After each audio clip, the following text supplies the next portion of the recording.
이거 하나만 알면 신앙이 달라져요. 당신에게 이런 질문을 한번 드리고 싶습니다. 신앙생활에서 가장 오해되는 단어는 뭘까요? 많은 사람들이 믿음, 성화, 제자의 도 이런 것들을 떠올리죠.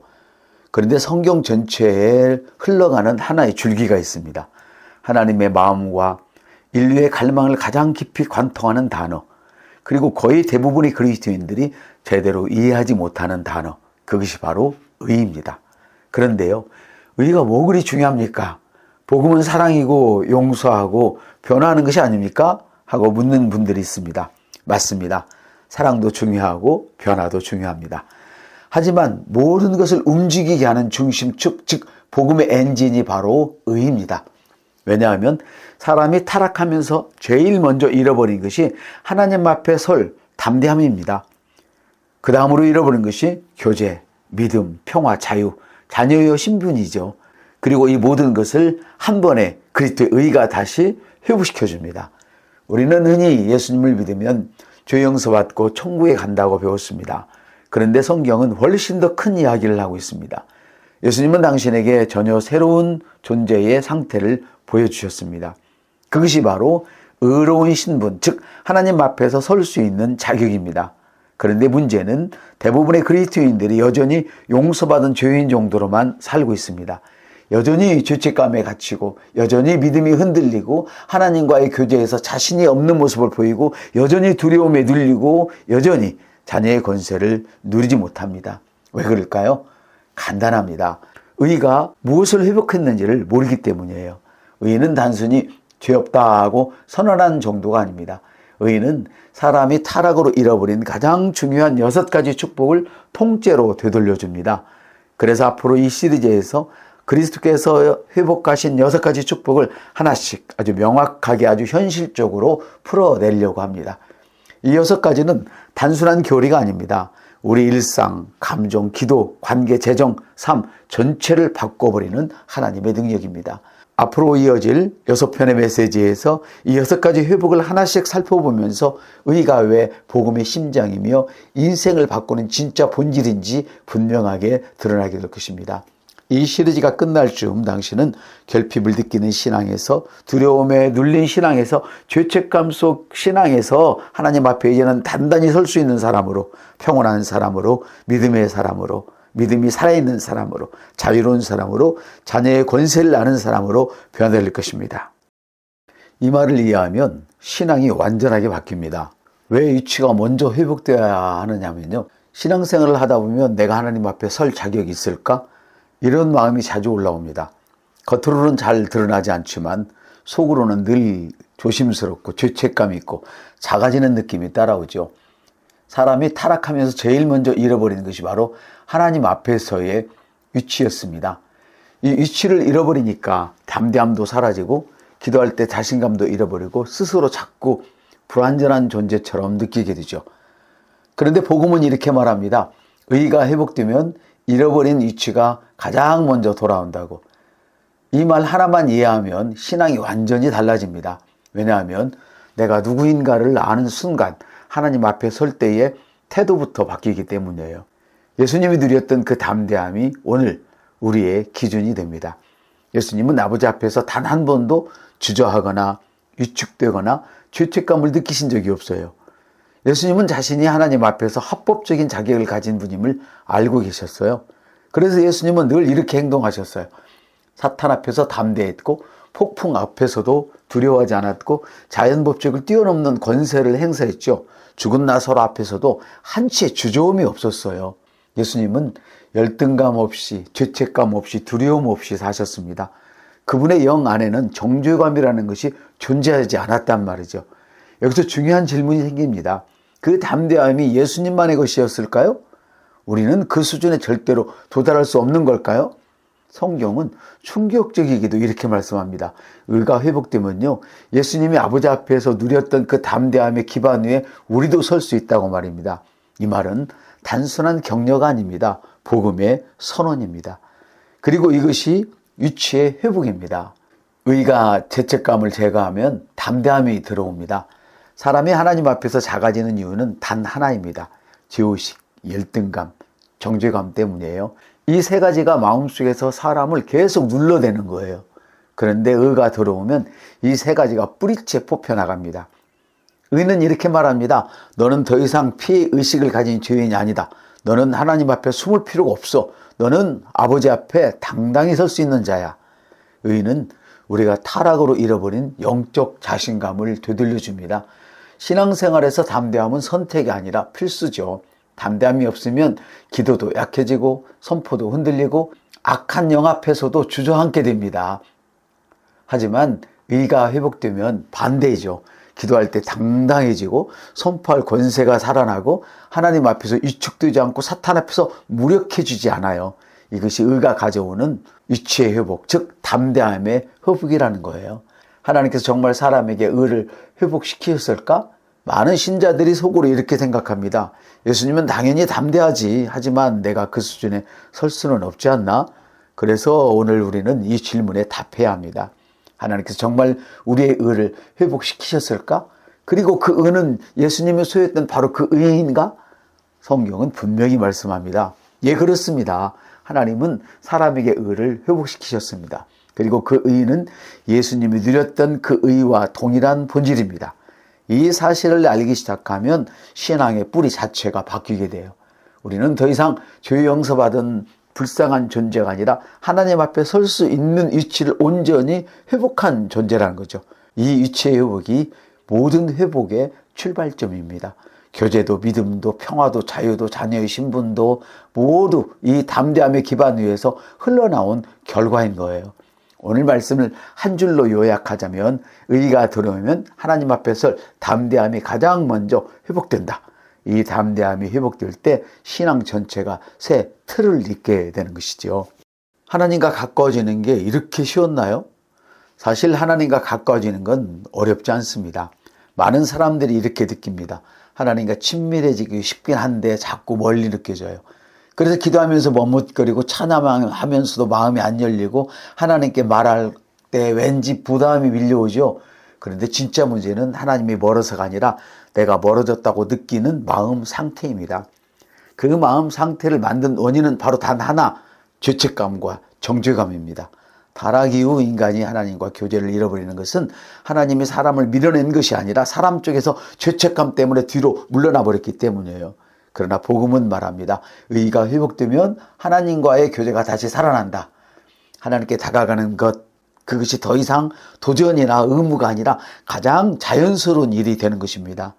예수님이 하나님께 나아가던 그 자연스러움이 우리의 모델이죠. 예수님은 하나님께 나아갈 때 전혀 긴장하지 않았습니다. 죄책감도 거리감도 두려움도 없었습니다. 예수님이 하나님께 기도할 때에 떠올려 보세요. 아이가 아버지께 아빠하고 다가가듯이 편안하고 솔직하고 꾸밈없이 숨김없이 말했습니다. 예수님과 아버지의 관계는 밀어내는 관계가 아니라 자연스럽게 끌리는 관계였습니다. 그 친밀함을 가능하게 했던 이유는 바로 예수님의 영 안에는 정죄감이 없었던 거예요. 그리고 의가 회복되면 우리도 같은 기반 위에서 하나님께 나아갈 수 있습니다. 이 말은 우리가 예수님처럼 된다는 의미가 아니라 예수님이 누리던 접근권, 그것이 우리에게 그대로 주어졌다는 거예요. 의인은 하나님께 나가는 친밀함의 감각을 되돌려줍니다. 거리가 생기면 교제가 사라집니다. 하지만 거리가 회복되면 교제는 자연스럽게 살아납니다. 의인은 바로 이 거리를 없애버리는 겁니다. 의가 우리에게 이렇게 말합니다. 하나님께 멀리 있을 필요 없다. 하나님은 너를 반가워하신다. 너는 언제든지 아버지께 나갈 수 있다. 의가 들어오면 사람의 영 안에 있던 죄책감, 열등감, 정죄감이 사라지고 하나님께 다가가고 싶은 자연스러운 끌림이 살아납니다. 기도가 해야 하는 일에서 하고 싶은 일로 바꿔지고요. 말씀 묵상이 체크리스트가 아니라 아버지와의 대화 시간이 됩니다. 변화는 노력해서 만들 수 없어요. 오직 의의를 인식할 때 자연스럽게 변화가 됩니다. 예수님은 부족하다는 느낌을 모르셨어요. 예수님께서는 항상 하나의 감각이 있었죠. 아버지는 나와 함께 하시고 나는 부족하지 않다. 그래서 예수님은 언제나 담대했습니다. 인두세를 내야 할 때 베드로에게 물고기 입에서 돈 나올 거야 라고 말씀하셨고 5,000명을 먹일 때도 떡 5개 물고기 2마리라도 감사부터 하셨어요. 지혜가 필요할 때 머뭇거리도 없이 하나님께 말씀하셨어요. 왜 이런 삶이 가능했을까? 예수님에게는 아버지와의 교제에 대한 완전한 신뢰가 있었기 때문이에요. 그리고 이것이 의로 인해 우리에게 그대로 회복됩니다. 하나님은 우리에게 예수님 수준의 능력을 요구하신 것이 아니라 예수님이 누리던 그 친밀함의 기반 위에 서라고 부르신 것입니다. 의가 회복되면 기도가 쉬워지고 찬양이 살아나고 하나님과의 대화가 자연스러워지고 아버지의 응답에 대한 믿음이 깊어집니다. 오늘 말씀을 한 줄로 정리하자면요. 의는 하나님과 친밀한 교제를 회복시킨다. 하나님이 멀어서가 아니라 내 마음속에 정죄감이 멀어지게 만든 것이다. 의가 그 장벽을 깨면 교제는 다시 흐릅니다. 나는 왜 믿음이 안 생기죠? 이유는 의를 모르기 때문입니다. 많은 신자들이 믿음을 힘들어하는 진짜 이유가 있어요. 신앙생활을 오래 했는데도 여전히 믿음이 안 생긴다고 말하는 분이 많습니다. 말씀을 읽어도 기도를 해도 예배를 드려도 정작 믿음이 터져나오는 느낌이 없습니다. 그래서 이렇게 말하죠. 나는 믿음이 약해요. 하나님을 신뢰하는데 불안해요. 말씀을 알겠는데 실제로는 안 돼요. 그런데 그 원인은 의에 대한 이해가 부족하기 때문입니다. 믿음이라는 것이 어떤 감정적인 끌어오름도 아니고 노력해서 만들어내는 정신력도 아니고 억지로 짜내는 결심도 아닙니다. 믿음은 정체성에서 흐르는 것입니다. 정체성이 바로 서면 믿음은 자연스럽게 따라옵니다. 예수님은 믿음을 만들어내지 않으셨습니다. 우리는 종종 이렇게 오해합니다. 예수님의 믿음이 강하셨다. 예수님은 믿음을 많이 가지고 계셨다. 그런데 성경은 전혀 다른 그림을 보여줍니다. 예수님은 믿음을 갖기 위해 노력하지 않으셨어요. 믿음이 필요하지 않으셨다는 말이 아니라 예수님은 자기 정체성을 너무나 명확히 알고 계셨기 때문에 믿음이 자연스럽게 흘러나왔던 겁니다. 예수님은 이렇게 알고 계셨어요. 나는 아버지의 아들이다. 아버지와 나는 하나다. 나는 아버지의 일을 행한다. 나는 사탄보다 크다. 나는 이 땅에 보냄받은 목적이 있다. 예수님은 자신의 정체성과 사명, 권세를 분명히 알고 계셨어요. 그래서 예수님에게 믿음은 억지로 만들어내는 것이 아니라 그분의 존재에서 자연스럽게 흘러나온 결과였습니다. 이제 중요한 질문이 있어요. 우리도 그런 믿음을 누릴 수 있을까? 답은 네, 가능합니다. 왜냐하면 의가 정체성을 바꾸기 때문입니다. 의가 회복되면 믿음은 다시 정상으로 돌아옵니다. 믿음이 약한 이유는 믿음이 부족해서가 아니라 정체성의 인식이 약하기 때문이에요. 의가 회복되면 우리는 이렇게 말할 수 있게 됩니다. 나는 하나님 앞에서 당당한 사람이다. 나는 아버지와 교제할 자격이 있다. 나는 하나님의 자녀이며 상속자다. 나는 그리스도 안의 새로운 피조물이다. 이 인식이 깊어지면 믿음은 바람처럼 툭 하고 튀어나옵니다. 믿음은 억지로 만들어내는 것이 아닙니다. 믿음은 정체성의 열매입니다. 정체성이 분명하면 믿음은 당연히 따라옵니다. 정체성이 흔들리면 믿음도 흔들립니다. 그래서 믿음을 회복하는 길은 믿음 자체를 붙드는 것이 아니라 의를 붙드는 겁니다. 이 의는 감각 지식에 붙잡힌 믿음에서 벗어나게 해줍니다. 도마가 했던 말 기억하시죠? 내가 보고 만져보기 전에 믿지 않겠다. 이게 바로 감각 지식의 믿음입니다. 즉 보고 듣고 느끼는 것에 따라 움직이는 믿음. 오늘날 많은 신자들이 이 감각 중심의 믿음에 갇혀 있습니다. 기분이 좋을 때만 믿어지고 상황이 좋을 때는 믿어지고 응답이 왔을 때만 믿어지고 사람이 박수 칠 때만 믿어지고 이런 믿음은 흔들릴 수밖에 없습니다. 하지만 의가 회복되면 믿음은 감각에서 나오지 않고 영의 정체성에서 나오게 됩니다. 그러면 상황과 감정이 흔들려도 믿음은 흔들리지 않습니다. 왜냐하면 믿음의 뿌리가 환경이 아니라 의의 선언이기 때문입니다. 나는 의롭다. 나는 받아들여졌다. 나는 하나님과 올라가는 관계에 있다. 나는 하나님과 단절되지 않았다. 이 인식은 감정과 환경을 초월합니다. 여기서 진짜 믿음이 나오는 것입니다. 오늘 말씀을 한 줄로 정리하자면 의의 정체성을 알 때 믿음은 자연스럽게 회복된다. 믿음이 약한 게 아니라 정체성이 흐려져 있던 것입니다. 의가 그것을 다시 바로 잡습니다. 왜 이렇게 불안하냐고요? 의를 낳으면 진짜 평안이 옵니다. 사람들은 왜 이렇게 불안할까요? 사람들은 늘 마음이 요동칩니다.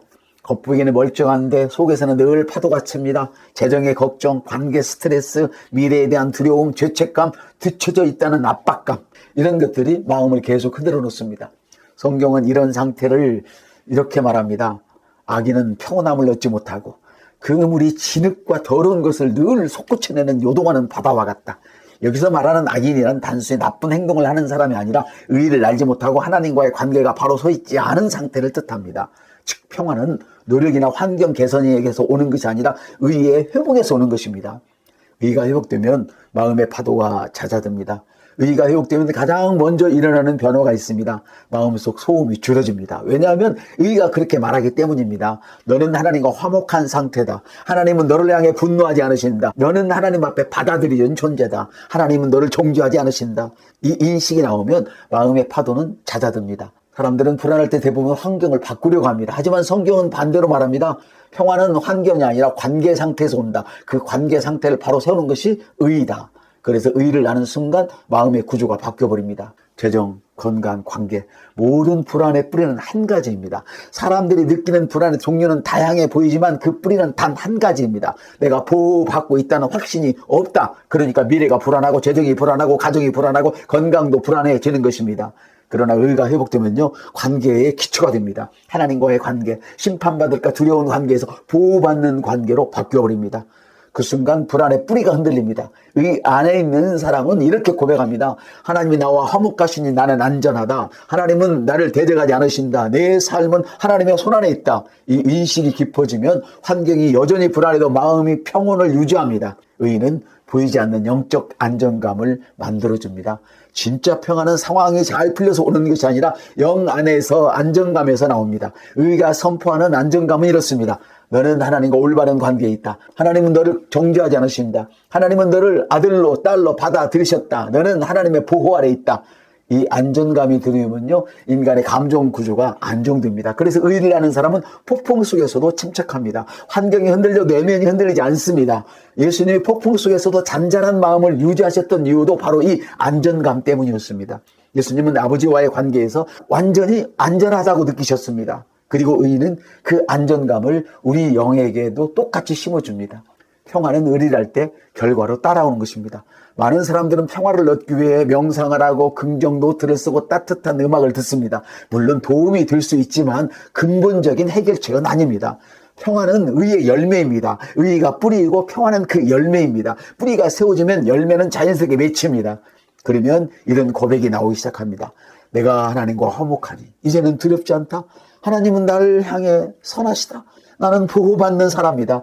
이 고백이 마음을 지켜줍니다. 환경이 아니라 관계의 진리가 평화를 만듭니다. 오늘 말씀을 한 줄로 정리하자면요, 의를 알면 마음의 평안과 영의 안식이 회복된다. 평안은 상황에서 오는 것이 아니라 관계의 회복에서 옵니다. 그리고 그 관계를 바로 세우는 것이 의입니다. 이거 알면요, 두려움이 진짜로 사라집니다. 많은 사람들은 자유롭지 않습니다. 사람들은 생각보다 훨씬 많이 두려움에 묶여 있습니다. 겉으로는 당당해 보이지만 속에는 늘 이런 목소리가 들립니다. 혹시 실패하면 어쩌지? 나를 좋아하지 않으면 어쩌지? 돈이 부족하면 어떠지? 몸이 아프면 어떡하지? 하나님이 나를 벌하시면?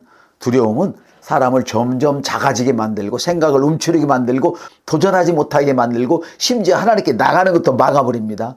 두려움의 본질은 단순히 감정이 아니라 내가 안전하지 않다는 인식입니다. 그리고 그 인식의 뿌리는 정죄감, 죄책감, 열등감 같은 내적 의식입니다. 그래서 복음은 이렇게 말합니다. 의가 회복되면 두려움에서 자유가 회복된다. 의가 들어오면 자유의 감각이 살아납니다. 의가 회복되면 영 안에서 이런 변화가 일어납니다. 숨이 트이고 어깨가 펴지고 마음이 가벼워지고 하나님께 나가는 게 편해지고 자신감이 살아납니다. 이게 왜 기능할까요? 의는 이렇게 선언하기 때문입니다. 너는 정죄받지 않는다. 너는 하나님과 화목했다. 너는 하나님 사랑 안에 있다. 너는 사탄의 공포 아래 있지 않다. 의가 정죄감의 뿌리를 제거하면 사람의 내면 깊은 곳에서 자유의 감각이 솟아나기 시작합니다. 두려움은 정죄감에서 자라는 열매이고 자유는 의에서 자라는 열매입니다. 예수님이 누리셨던 자유는 어떤 것이었을까요? 예수님을 보면 두려움이 전혀 없는 인간의 모습을 볼 수 있습니다. 예수님은 폭풍 앞에서도 두려워하지 않았고 귀신 앞에서 물러서지 않았고 질병 앞에서도 주저하지 않았고 군중 앞에서도 위축되지 않았고 심지어 죽음 앞에서조차도 흔들리지 않으셨습니다. 왜 이렇게 자유로우셨을까? 예수님은 자신 안에 정죄감, 열등감, 수치심도 없으시기 때문입니다. 예수님의 영 안에는 혹시 아버지가 나를 버리면 어떡하지? 이런 두려움이 없었습니다. 그분은 이렇게 알고 있습니다. 아버지는 나를 사랑하신다. 나는 아버지의 아들이다. 나는 아버지와 하나다. 이 완전한 관계의 신뢰가 예수님을 두려움에서 완전히 자유롭게 만들었습니다. 그리고 의는 그 동일한 기반을 우리에게 주었습니다. 두려움을 깨뜨리는 힘은 의의 안식입니다. 많은 신자들이 두려움을 이기기 위해 더 열심히 노력합니다. 더 크게 기도하고 더 많이 금식하고 더 강한 결심을 하고 두려움을 억지로 짓누르려고 합니다. 하지만 두려움은 힘으로 누른다고 사라지지 않습니다. 두려움은 진리로만 깨집니다. 그 진리가 무엇입니까? 나는 하나님과 화목한 자다. 나는 정죄 아래 있지 않다. 나는 아버지의 사랑 안에 있다. 의인은 두려움이 붙잡고 있던 뿌리를 완전히 잘라내버립니다. 그래서 의의를 아는 사람은 이렇게 말할 수 있습니다. 사탄아, 두렵지 않다. 환경아, 두렵지 않다. 사람이 두렵지 않다. 내일 일이 두렵지 않다. 왜냐하면 마음속에 이런 확신이 자리 잡고 있기 때문입니다. 내 아버지는 만유보다 크시다. 내 안에 계신 이가 세상에 있는 자보다 크시다. 이 안식이 두려움을 밀어냅니다. 아니, 두려움을 사라지게 합니다. 의가 주는 자유는 단순히 심리적인 해소가 아닙니다. 심리학은 두려움을 줄이는 법을 알려줄 수 있습니다. 하지만 의는 두려움을 뿌리조차 뽑아내버립니다. 의는 이렇게 선언합니다. 너는 사탄의 공포 아래 있지 않다. 너는 정죄에서 해방되었다. 너는 하나님의 가족이다. 너는 보호받는 존재다. 이 선언이 믿음 안으로 들어오면 마음의 기본 모드가 바뀝니다. 두려움이 기본값이었던 사람이 자연스럽게 자유가 기본값이 됩니다. 이것이 의가 주는 자유입니다. 단순한 감정의 변화가 아니라 영적 신분의 변화에서 나오는 자유입니다. 오늘 말씀 한 줄로 요약하자면 의는 두려움의 뿌리를 제거하고 자유의 감각을 회복시킨다. 두려움은 감정 문제가 아니라 정체성의 문제입니다. 의가 정체성을 바로 세우면 자유는 자연스럽게 따라옵니다. 당신이 생각하는 것보다 훨씬 더 큰 신분을 이미 받았습니다. 신앙생활의 핵심은 내가 누구인가를 아는 것입니다. 신앙생활에서 가장 중요한 질문이 뭔지 아십니까? 나는 어떤 존재인가입니다. 많은 신자들이 스스로를 이렇게 규정하지요. 나는 연약한 죄인입니다. 나는 늘 부족한 사람입니다. 나는 하나님 앞에 부끄러운 자입니다. 이 말이 겸손으로 보일 수 있지만 사실은 의의 진리를 모를 때 나오는 고백입니다. 그리스도께서 십자가에서 완성하신 의는 단순히 죄 용서 정도를 넘어서 완전히 새로운 신분을 주셨습니다. 그 신분은 바로 하나님 자녀의 신분입니다. 의는 우리에게 하늘 가족이라는 정체성을 회복시켜주죠. 의가 회복되면 가장 근본적인 변화 하나가 일어납니다. 나는 더 이상 하나님과 거리가 있는 존재가 아니다. 의는 이렇게 선언합니다. 너는 하나님의 아들이다. 너는 하나님의 딸이다. 너는 하늘 가족이다. 너는 하나님의 집안 사람이다. 너는 상속자이며 예수 그리스도와 공동 상속자다. 이 신분은 미래에 받을 약속이 아니라 이미 주어진 현재 진행형의 신분입니다. 복음은 우리를 종이나 죄인으로 남겨두지 않습니다. 복음은 우리를 가족으로 끌어올립니다. 이 차이는 어마어마합니다. 종은 눈치를 보지만 자녀는 확신을 가집니다. 종은 주인의 얼굴을 두려워하지만 자녀는 아버지의 품을 즐거워합니다. 종은 자격을 따지지만 자녀는 사랑을 누립니다. 의는 우리를 이 자녀의 자리로 다시 앉혀주는 겁니다. 예수님의 관계가 바로 우리의 관계가 됩니다. 예수님과 아버지의 관계는 단순히 사역을 감당하는 것 같은 그런 관계가 아닙니다. 예수님은 아버지와의 관계에서 완전한 신뢰, 완전한 사랑, 완전한 안정감을 누리셨습니다. 예수님은 아버지를 두려워하지 않으셨고 아버지가 자신을 버릴까 봐 걱정하지도 않으셨고 아버지의 사랑을 의심하지도 않으셨습니다. 왜냐하면 예수님은 아들이셨기 때문입니다. 이제 복음은 더 큰 충격을 줍니다. 그 예수님의 관계가 이제 너의 관계라는 겁니다. 우리가 아버지라고 부르는 하나님은 예수님의 아버지이시기도 합니다. 그리고 예수님의 아버지께 누렸던 그 친밀한 그 기쁨, 그 자유를 우리도 동일하게 누릴 수 있습니다. 왜냐하면 의가 예수님이 서 있던 그 자리에 우리를 세워주기 때문입니다. 자녀의 의식이 사라지면 신앙도 흔들립니다.